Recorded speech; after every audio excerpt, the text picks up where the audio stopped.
Before fast food, frozen dinners, and endless choices at the grocery store, Southern kitchens were built around family recipes. Recipes written on stained index cards. Recipes passed from grandmothers to mothers and from mothers to children. Many of those dishes weren't created by famous chefs. They were created in farmhouses, small towns, church kitchens, and family homes throughout the American South. Some became beloved traditions. Others slowly disappeared from everyday life. Tonight, we're stepping back into old Southern kitchens to explore 5 forgotten recipes Grandma used to make. Recipes that once filled homes with comforting aromas and brought families together around the dinner table. And maybe, along the way, we'll rediscover a few flavors that deserve to be remembered.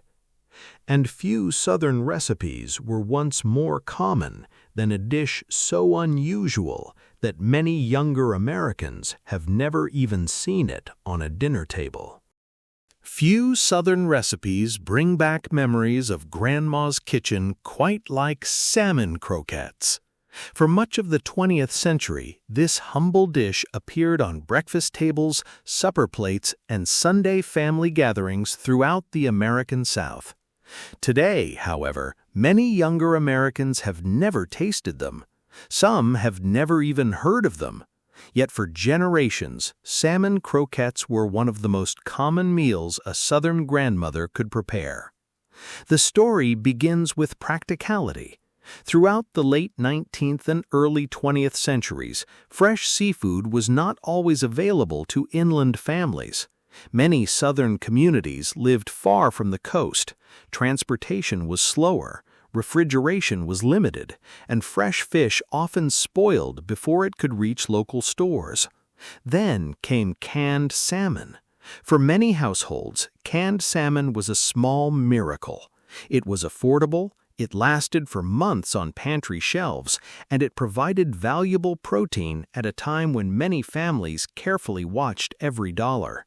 Southern cooks quickly discovered that canned salmon could be transformed into something far more exciting than a simple serving of fish. Mixed with breadcrumbs, eggs, onions, and seasonings, then fried until golden brown, the result was salmon croquettes.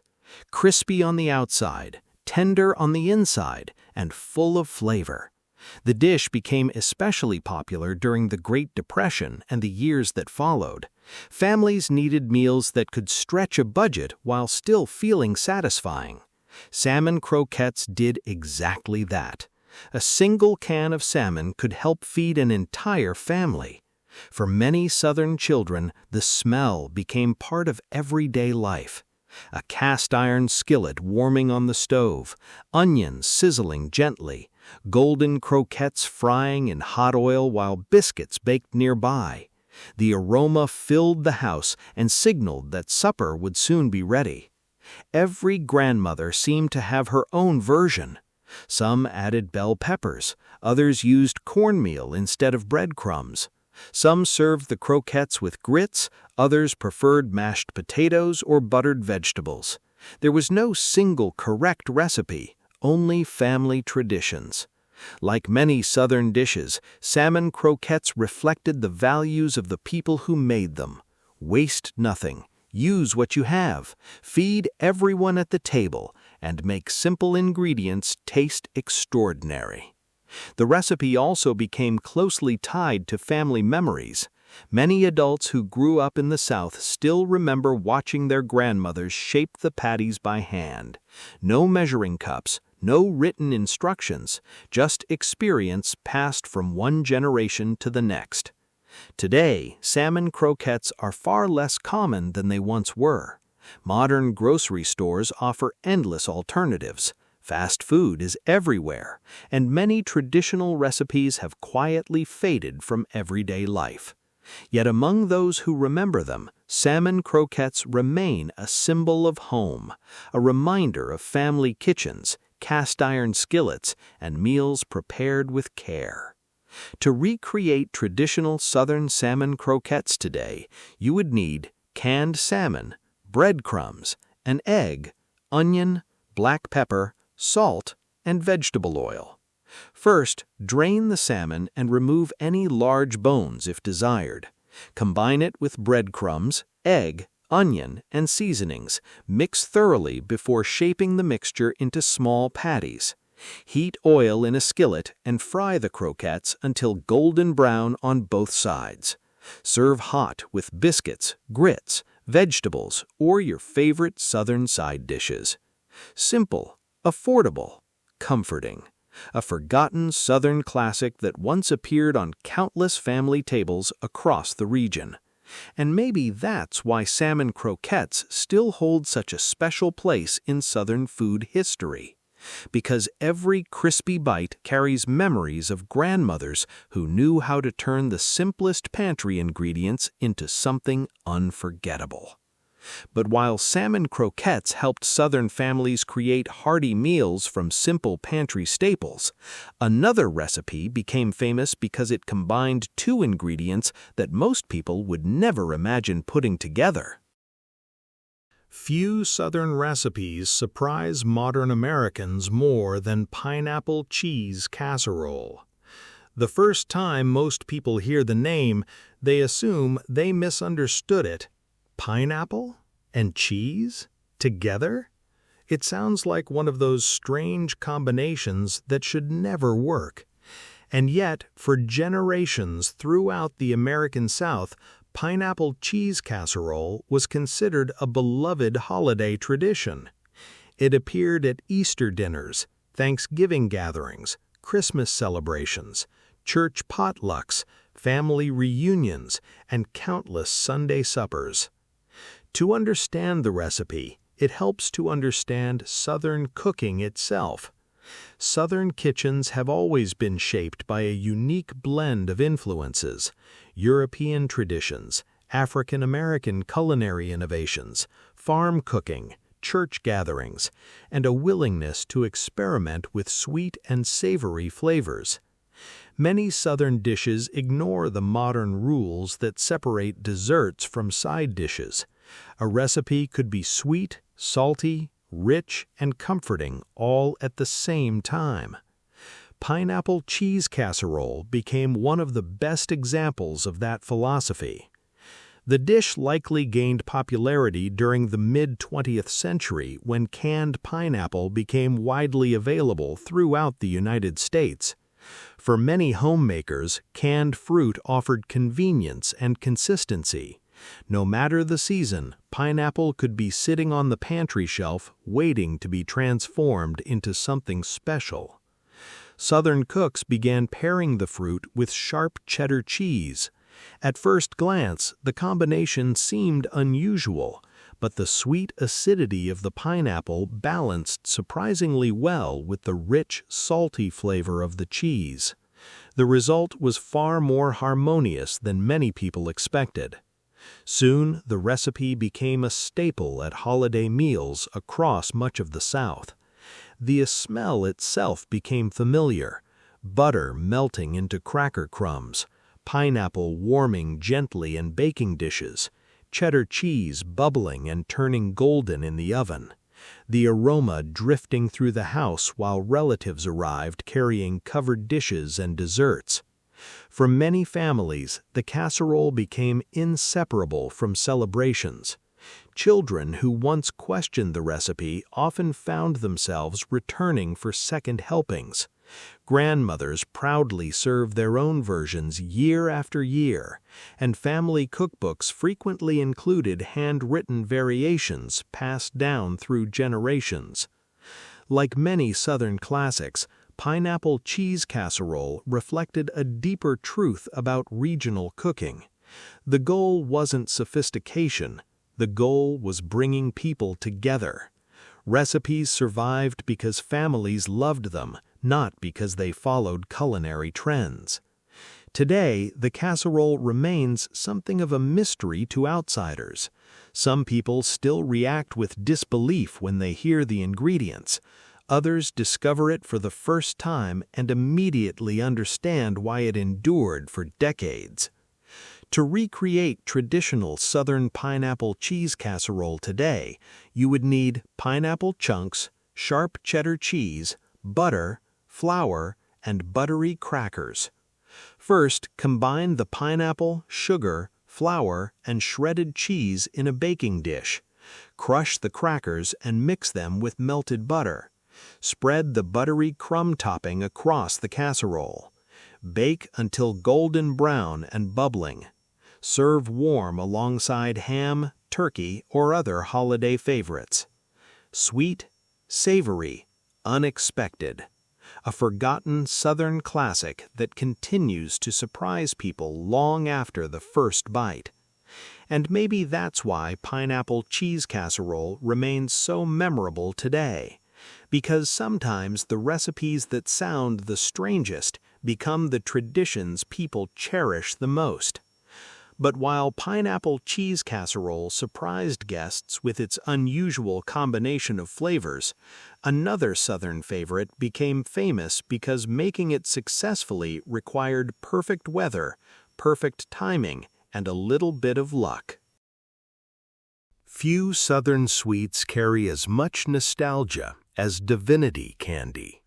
For generations, this delicate homemade confection appeared on holiday trays, Christmas tables, church gatherings, and family celebrations throughout the American South. Today, however, many younger Americans have never made it themselves, and those who have often discover that Divinity Candy can be surprisingly difficult to master. In fact, many Southern grandmothers believed that making divinity successfully required more than a good recipe. It required the right weather, the right temperature, and sometimes a little bit of luck. The origins of Divinity Candy stretch back to the late 19th and early 20th centuries. During this period, homemade candy became increasingly popular throughout American households. Families often prepared special sweets during holidays when relatives gathered together and kitchens became the center of family life. Unlike everyday desserts, candies like Divinity felt special. They required patience, attention, and a certain level of skill.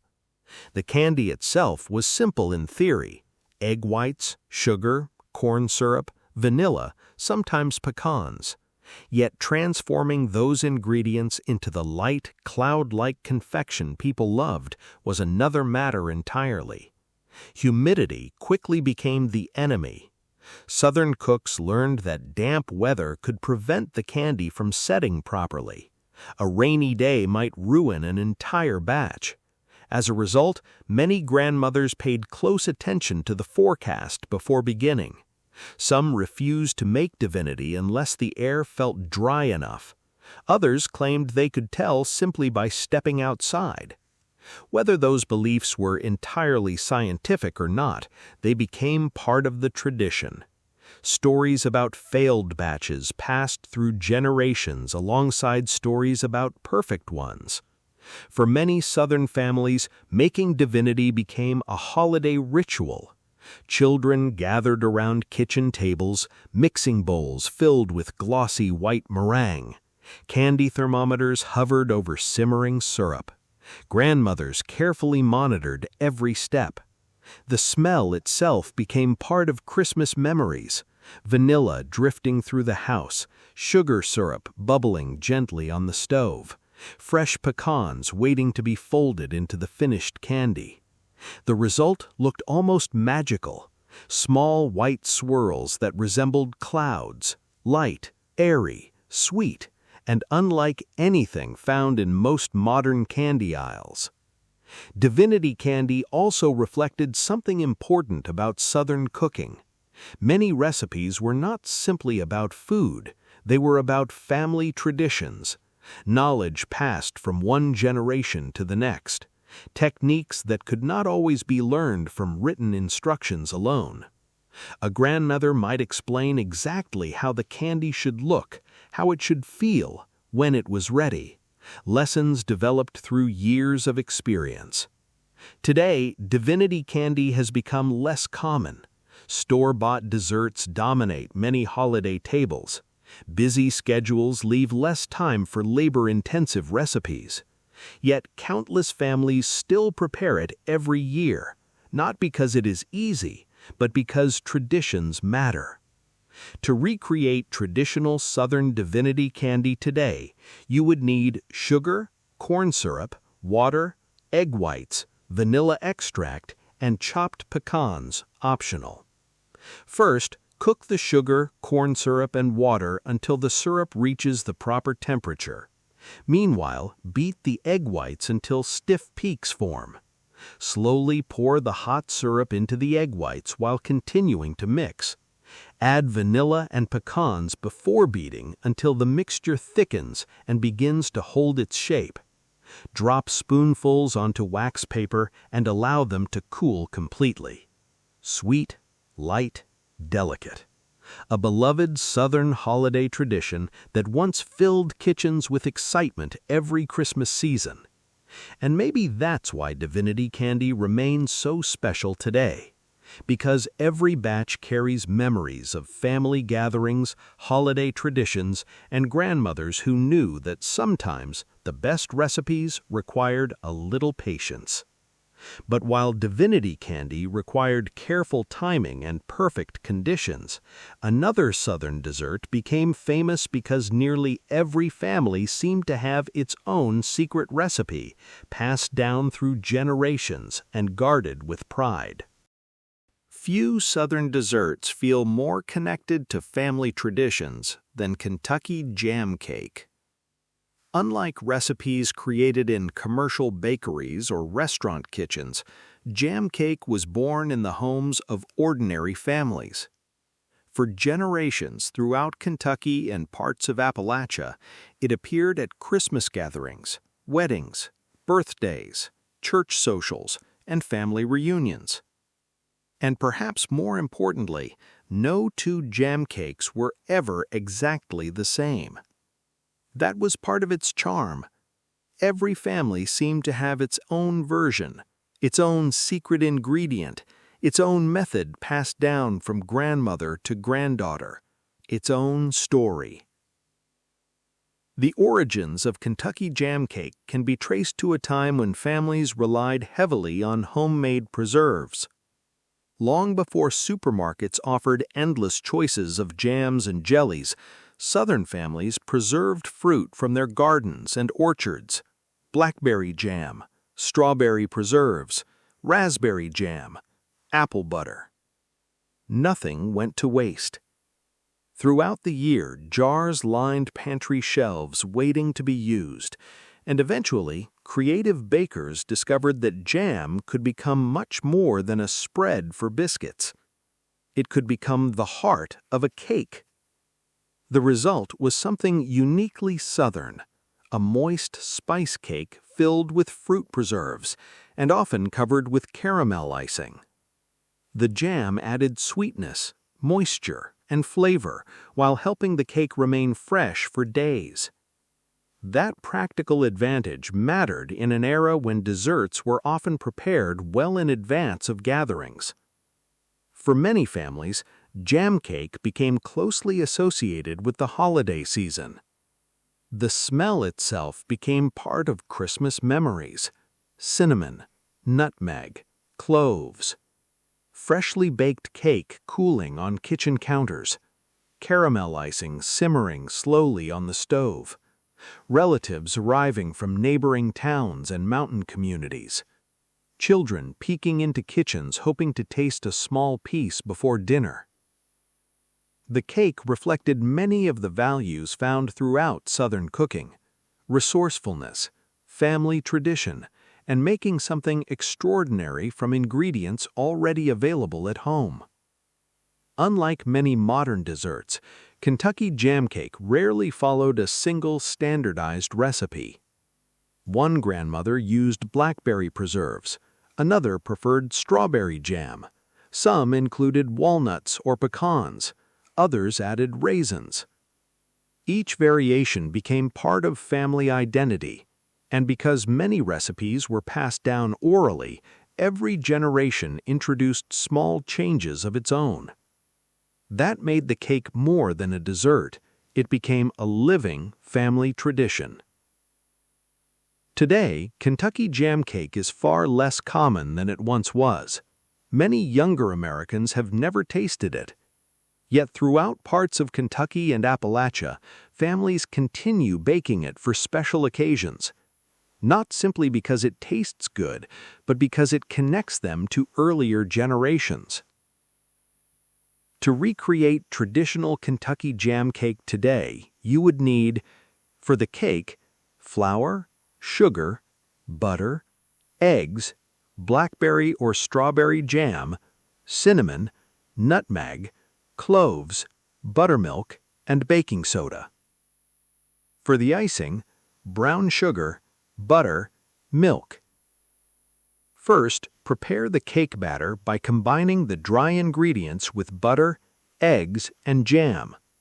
Add the spices and buttermilk before mixing thoroughly. Bake until the cake is fully set and fragrant.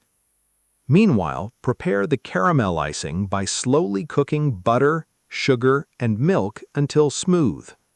Allow the cake to cool before covering it with the icing.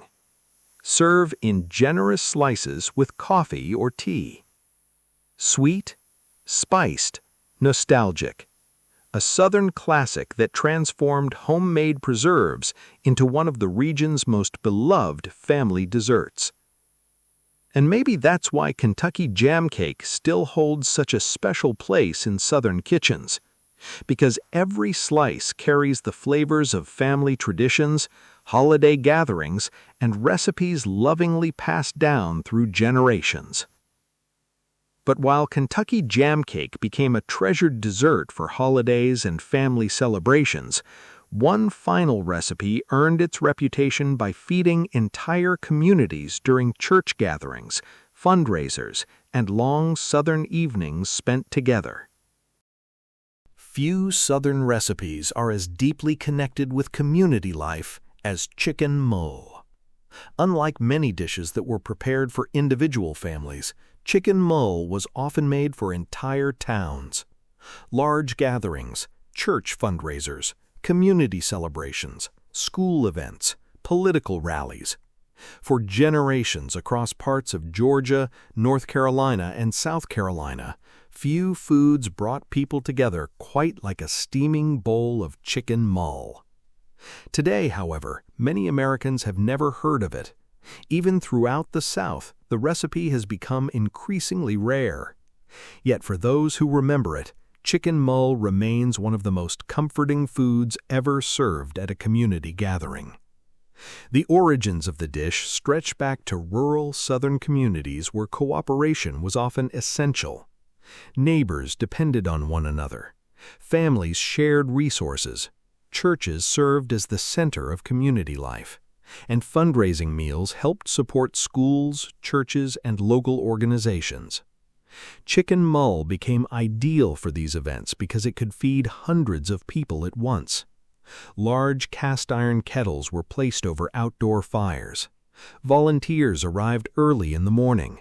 Chickens simmered slowly for hours. Conversations filled the air. Children played nearby, and entire communities gathered while the meal slowly came together. The recipe itself was remarkably simple: chicken, broth, milk, butter, crackers, a handful of seasonings. Nothing extravagant, nothing expensive, yet together the ingredients created something warm, rich, and deeply satisfying. Unlike traditional chicken soup, chicken mull was often thicker and creamier. Crushed crackers helped create its distinctive texture. The result was a dish that felt both nourishing and comforting. For many Southerners, the smell became inseparable from community memories. Wood smoke drifting through the air, large kettles bubbling gently, fresh chicken cooking slowly, neighbors greeting one another after weeks apart. The meal became about far more than food. It became about belonging. One of the most remarkable aspects of chicken mull was its scale. Family recipes might feed 6 or 8 people. Chicken Mull recipes were often written for 100, 200, sometimes even more. Entire communities contributed ingredients and labor. Everyone had a role to play. Some prepared vegetables, some tended the fires, others stirred the kettles for hours. The tradition reflected one of the strongest values found throughout the South: community. The belief that important moments should be shared, that neighbors should help neighbors, and that food could bring people together in ways few other things could. Over time, changing lifestyles slowly reduced the popularity of large community meals. Fast food became common, fundraising methods changed, and many younger generations never experienced the gatherings that once made Chicken Mull famous. Yet in some communities, the tradition survives. Annual events continue attracting families who remember the recipe from childhood. Old church cookbooks still preserve versions of the dish, and stories about legendary Chicken Mull gatherings continue to be shared. To recreate traditional Southern Chicken Mull today, you would need chicken, chicken broth, milk, butter, saltine crackers, salt, black pepper. First, cook the chicken slowly until tender enough to shred. Return the shredded meat to the broth. Add milk and butter before allowing everything to simmer gently. Crush the crackers and stir them into the mixture to create the characteristic texture. Season to taste and continue cooking until rich and creamy. Serve hot with additional crackers if desired. Simple, hearty, comforting. A forgotten Southern classic that once helped feed entire communities. And maybe that's why Chicken Mull still feels special today.